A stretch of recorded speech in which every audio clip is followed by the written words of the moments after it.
The more we fight with what's true, the more we suffer. A simple yet powerful quote from Jack Kornfield in episode 286 of Heart Wisdom. Bowing to what is, awakening right where you are. After a couple of fresh video episodes, we are back to a nice spread of vintage ones.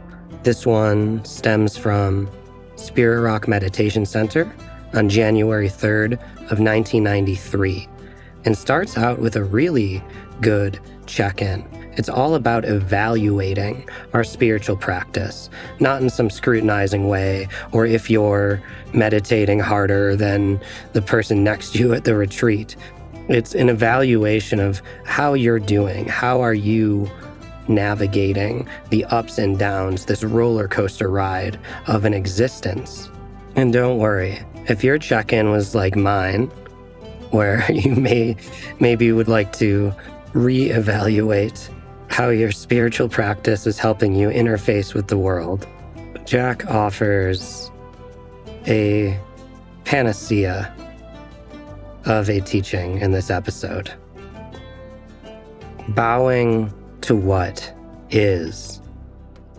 I don't know how many times I find myself in such resistance throughout the day, to big things and to simple little things. The other day, I went into my room to practice and found that my harmonium was completely out of tune, and there was nothing I could do outwardly to fix it. I had gone up there to practice because I needed to find that heart space, and now my tool, which I normally ride to that heart space, was seemingly broken. But instead of freaking out or getting sad or allowing my emotions to overtake me or even asking for help, I bowed to the situation. I bowed to what is. I recognized I had no idea what was wrong, but I remembered the past few podcasts about the imaginal cells of the butterfly, that the caterpillar goes into the cocoon, doesn't just sprout wings, it liquefies. It fully allows itself to fall apart, and in that, nature allows it to rebirth. So, bowing to what was, I fully took my harmonium apart, key by key. I have never done this. I've never seen the inside of a harmonium. I have no idea what happened, but I put it back together, and it started working. It plays beautifully. Such an amazing resonant song. And that was one of the times that the wisdom from the podcast, which I'm so honored to be reveling in together, helped turn a situation which could have been very frustrating or heartbreaking or expensive. And instead, it created a transformative moment, a letting go and a rebuilding and a reharmonizing. So that is where I'll leave you this week. For housekeeping, I invite you to join Jack's Year of Awakening. This is a year of hangs with Jack, some with Trudy, and just an overall beautiful way to focus your year around mindfulness, compassion, loving awareness. Otherwise, I implore you to visit jackkornfield.com for a flowing stream of amazing content, articles, guided meditations, instructions for walking meditation now that it's spring. It's all there at jackkornfield.com. As always, thank you for joining us. This is episode 286 of Heart Wisdom, bowing to what is, awakening right where you are. May you be happy and healthy. May you be safe and protected. May you bow to whatever comes to you in life. And may you awaken right where you are. Namaste.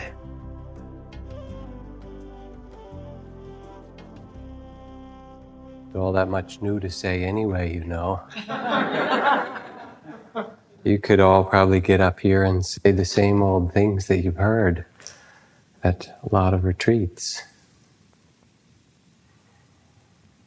Tonight, as I speak, now in the middle of the retreat, listening to you as the retreat has gone on, the days pass, I sense for most people a deepening of the retreat. And a deepening doesn't mean, oh, now samadhi is great visions, concentration, and so forth. A deepening means a greater intensity of judgment, or grief, or suffering, or joy, or openness. For some, a day of ecstasy followed by a day of disappointment, followed by a day of something else. But somehow a deepening of experience of all kinds for most people. Then people wonder, well, how should I evaluate my practice? How do I know if it's going well? And it's not a workshop for self-improvement. I mean, it just isn't. It's not how it works. Some of you have heard the story of a friend who came up to ask about 5 or 6 other community members who were sitting the 3-month course one year, and asked, well, how is Mary doing in her retreat? And I said, well, she's gone up and down a lot. She's doing pretty good. Well, how is John doing? Doing pretty good also. How is Roger doing? Well, Roger's gone through quite a lot in his sitting. He's doing good. And I answered that way for about 4 or 5 people. Finally, they looked at me, they said, what do you mean when you say somebody's doing good? What does that mean? And I had to think about it because it was just sort of an automatic response. And I thought, and then I said, it means they haven't left yet.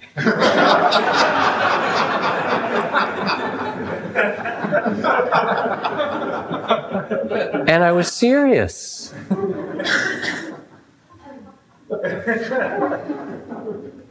There's a deeper way to understand what we're doing here than some evaluation you might have in your mind.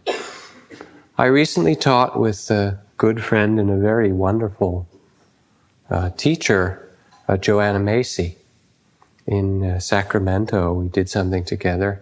And Joanna and her husband, Fran, had come back a few weeks before from working in the city closest, the inhabited city closest to Chernobyl in Ukraine, Novosibirsk. I don't know exactly.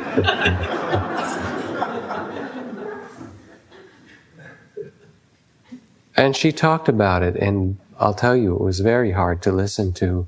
She said that area has beautiful hills and mountains, maybe later going down, if you look at, the geography of Russia, ending up in the Caucasus eventually.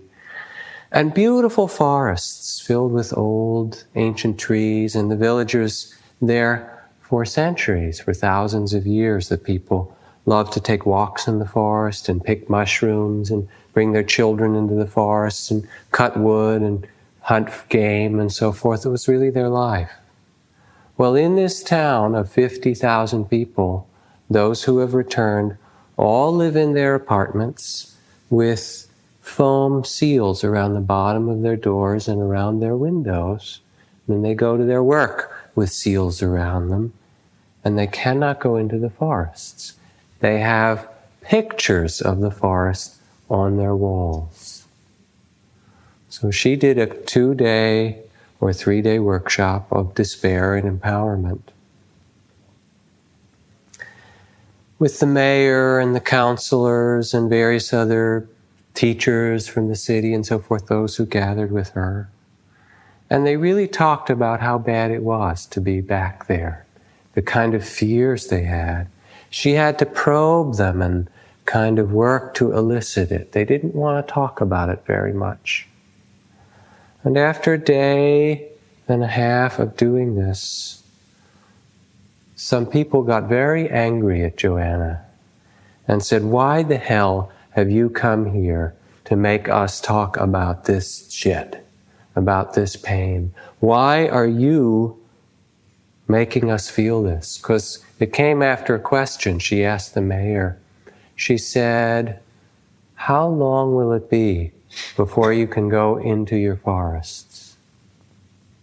And he said, not in my great-grandchildren's lifetime, and not in their great-grandchildren's lifetime. How can you come here and make us have to talk about that and look at that? Why are you making us feel this pain? And being a wise person, Joanna didn't answer. She just sat with that question and that anger from several people. And finally one person spoke up and said, so that we can tell our children that at least we were willing to talk about the truth. We were willing to face the truth. And another person spoke up and said, so that we can bear witness to this as a sentinel for others, so that we can warn others on this earth, do not let this happen to your forests, and do not let this happen to your children and their children.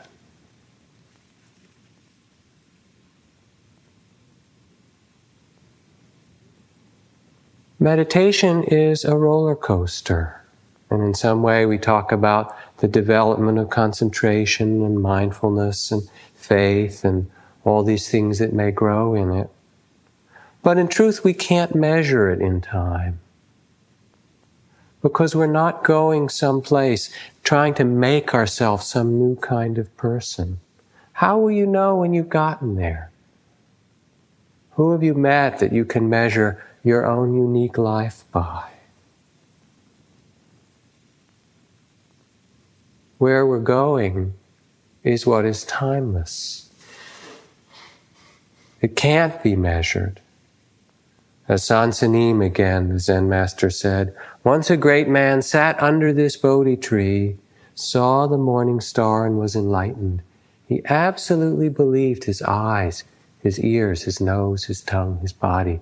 The earth is brown, the sky is blue. And where we're going is where we are. Where we're going is to awaken the wisdom and the great compassionate heart of a Buddha just where we are. Where else could it be? In that way, we could call this practice honoring or bowing to what is. It's not improvement, and it's not going to fix you or the world. When I was at Ajahn Chah's monastery in the forest, first began to practice there as a monk, we did a lot of bowing. We would bow 3 times, put your head on the floor. When you came in the big Dharma hall and the Buddha hall to the Buddha, bow 3 times when you left. Bow 3 times to the teacher when you sat near him, and bow 3 times when you left. Bow before you eat. And then at some point, I asked, what else is appropriate here? He said, well, strictly speaking, one should bow to one's elders as a monk. I said, fine, who are my elders? And he said, anyone who is ordained before you, which means everybody, right? And all of them. So every time I met an elder, which is someone who ordained even the day before I did, get down on my knees in the dirt and bow. And sometimes they were beautiful, worthy people in my eyes. And sometimes they were, to use Rodney's term last night, they were people who seemed like schmucks to me, right? It was some young village guy who ordained the month before me for a 2-month period to please his parents and didn't care less about the teachings of the Buddha, but was doing it in some ceremonial way. And I had to get down on my hands and knees in the dirt and put my head on the ground at his feet. So I was doing that and noticing some resistance at times. And then I began to be aware of the pain of that resistance, just how it was, and realized that bowing, that I was going to be bowing anyway, that there must be something there to bow to. And I'd go and look at different people, say, what is beautiful in them? Or what is worth bowing to in this person? Look for that in each person. And I got, instead of resisting it after a while, I got to love bowing. And I would bow when I went in my hut, and bow when I left, and bow before I entered the toilet, and bow after I left. Anything that moved, I would bow to it. And that's really part of what the practice is about. There's a great Mahayana text called the Avatamsaka Sutra that describes all the possible kinds of universes, those made out of stone and those of fire, those of clouds and rock and rainbow light and flowers. And in each of these there arises a Buddha. And they have beautiful names, the Buddha of radiant joy, and the Buddha of all-embracing wisdom, and the Buddha of blissful freedom, and the Buddha banner of compassion. There's names for all these Buddhas. And in each of these universes, the Buddhas teach the same Four Noble Truths. The truth of suffering, which is called in other places the truth of no satisfaction, or the truth of loss of life, or the truth of sorrow of taste, or the truth of dark repetition. Goes on and on. And in each of these worlds, the cause of suffering is described. The truth of waywardness, the truth of misperception, the truth of entanglement by ropes, the truth of taking the wrong path, the truth of enchantment, all the cause of suffering. And then all speak of the truth of freedom, called the Third Noble Truth, the truth of nirvana, the truth of timeless delight, the truth of open-ended clarity, the truth of thankful release. So we sit and walk, paying attention moment to moment, and our task is to see what is true, and to bow to that as it is.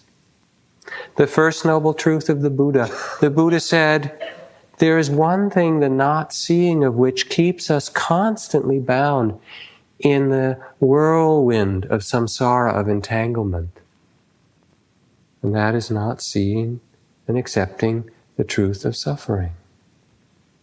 The four great oceans are less than the tears we have shed on the sway of birth and death so many times.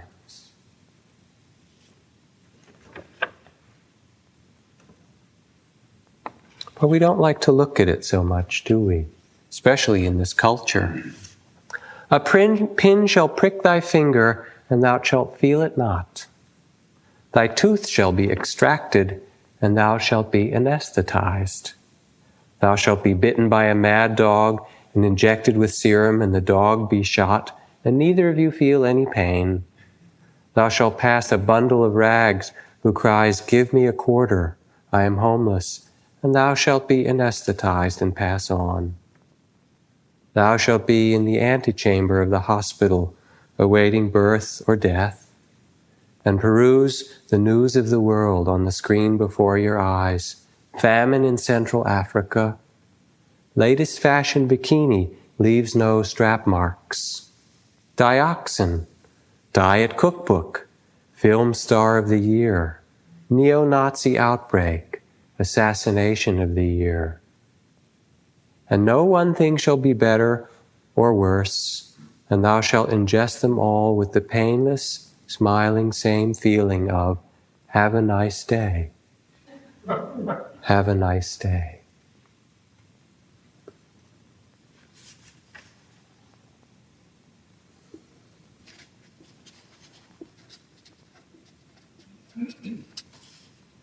The first noble truth. So as we sit, it's not to change things in the world, although we can certainly respond in many ways, But first, it's just to face the human realm, the 5 million children who live on the streets in Brazil, or the destruction in Yugoslavia, Sarajevo. Not since the Saracens in the Holy Roman Empire was Sarajevo as brutally attacked as now. And even there, they didn't destroy the city. So many people killing one another. The truth of our inner cities, and it's not far away. The New York City Teacher of the Year condemned the school board for the soul murder of 1 million Black and Latino children.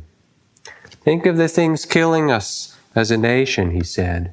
Drugs, brainless competition, recreational sex, the pornography of violence, gambling, alcohol, and the worst pornography of all, lives devoted to buying things, accumulation for meaning.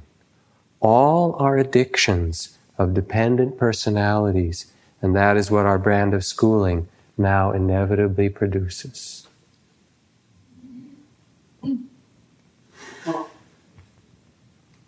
Now, there may be a way to feed the world, and I think we need to look to how to do that. But there is joy and sorrow and birth and death interconnected in the human realm. Even Lama Yeshe, this great, compassionate, enlightened teacher, when he was put in the hospital for a heart attack, wrote how incredibly difficult it was in the ICU. He said, after 41 days, it is as if I had become the Lord, my body, I'd become the Lord of a cemetery. My mind was that of an anti-God, and my speech like the barking of an old mad dog. This is someone who'd done some serious meditation in his time. It was very difficult, he said, to face death and all that came with real understanding and equanimity. And it took all his practice to come back to balance. Now, we might wish to escape from the contradiction of life. If we practice correctly, no more suffering, no more war, no more conflict, no more pain. But there is no way to escape from the contradiction of birth and death and joy and sorrow. Anybody ever escape from that? Night and day and up and down? It is by nature contradictory. Very difficult things. Abortion. Abortion is killing. It causes great sorrow to the mother and the child who is killed. No abortion is also terrible. When you're poor and you have 6 kids and not enough food to feed them, and you're just barely trying to keep your own sanity. They make it black and white as if one way is better than the other. There is no good way. Here we heat this building with fuel oil. We drive our cars, we have this light and all this kind of warmth and well-being that comes from fossil fuel. But we have to bomb Iraq back to the Stone Age in order to keep our oil supply and kill and maim 150,000 children under age 15 in that war. We have the incredible creativity of science and wonderful things that come from it, no doubt. Medicines, transportation, great gifts. And we have the shame of being the nation that exports more weapons and killing machines than any other country has ever done on the face of the earth. We pay for our budget deficit. We pay for our oil by exporting weapons. We arm the world, and then we worry about wars. It's not just the suffering out there and those contradictions, and I don't know if war ever stops. I don't know in the human realm. And we can work for peace. God knows that we can do a better job. I don't know the answer. But we find it in ourselves, the war in our own body against our pain and our feelings and our thoughts, the contradictoriness, the jealousy, the fear, the planning, the grief we find. And it's not supposed to go away, and we're not supposed to fix it. It's simply the first noble truth. Anybody not seen it? Then there's a second noble truth. But we don't really want to look so much at things. Here's a description of actual statements found on insurance forms after the accidents of drivers trying to summarize how they got into the accident. Coming home, I drove into the wrong house and collided with a tree I don't have. I collided with a stationary truck coming the other way. A pedestrian hit me and went under my car. The guy was all over the road. I had to swerve a number of times before I hit him.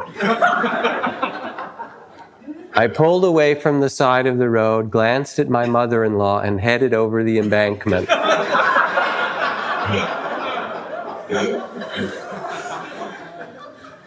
I had been driving for 40 years when I fell asleep at the wheel and had an accident.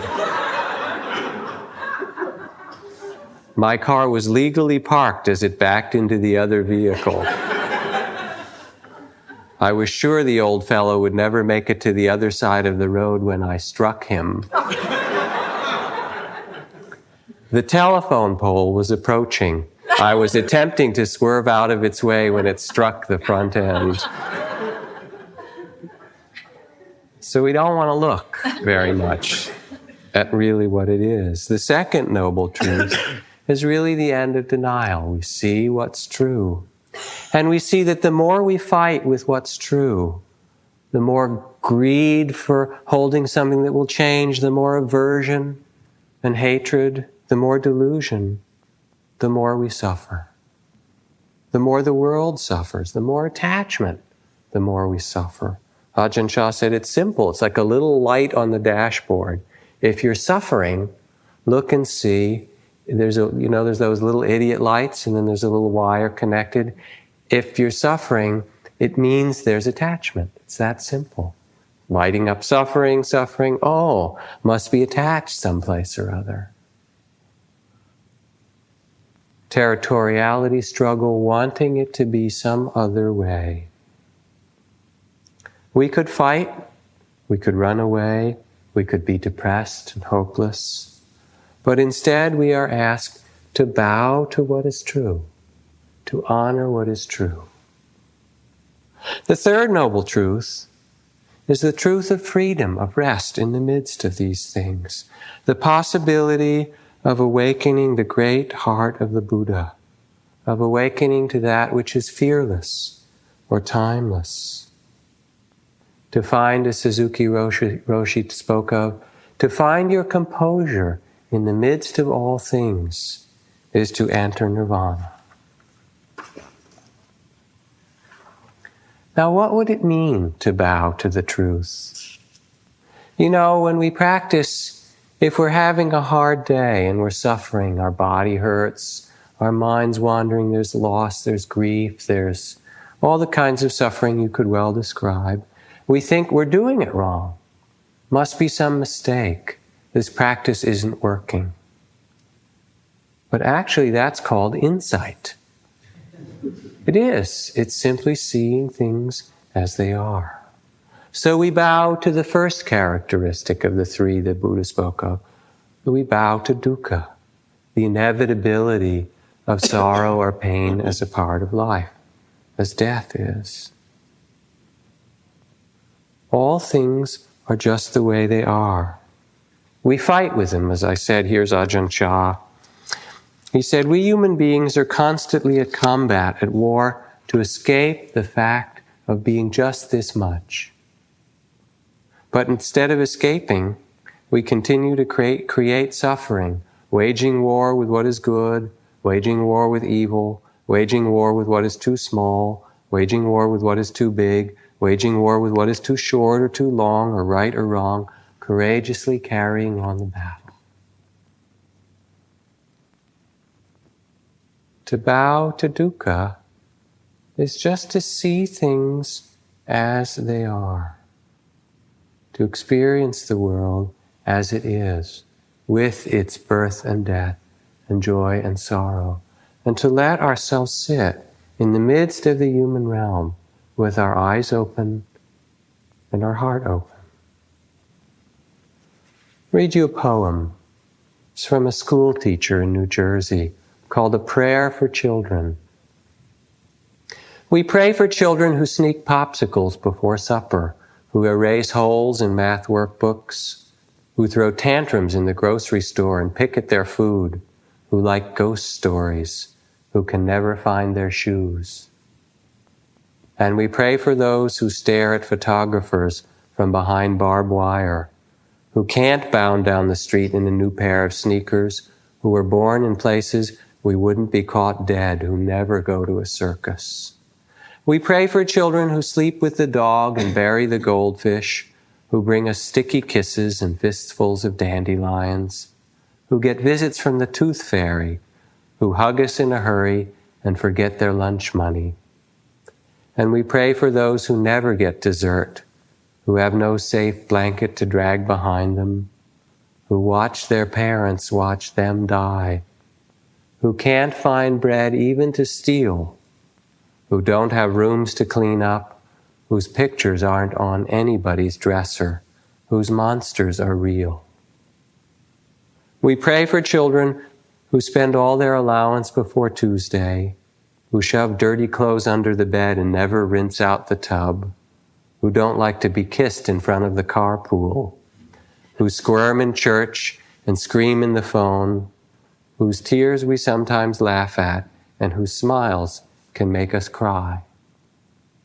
And we pray for those whose nightmares come in the daytime, who would eat anything, who have never seen a dentist, who aren't spoiled by anybody, who go to bed hungry and cry themselves to sleep, who live and move but have no life. We pray for children who want to be carried and for those who must, for those we never give up on, and for those who don't get a second chance, for those we smother, and for those who will grab the hand of anybody kind enough to offer it. So we sit here and we touch our own sorrows, our loneliness, the fleeting things that we cared for that disappear, the diseases that come in our own body, the aging that happens that we all face. And we're asked to bear witness, like that poem, to all of it, to acknowledge it, to see what is true in the world around us and ourselves, to sense it very directly in restlessness, in grief, to see the suffering that we create, and to see that which is just so.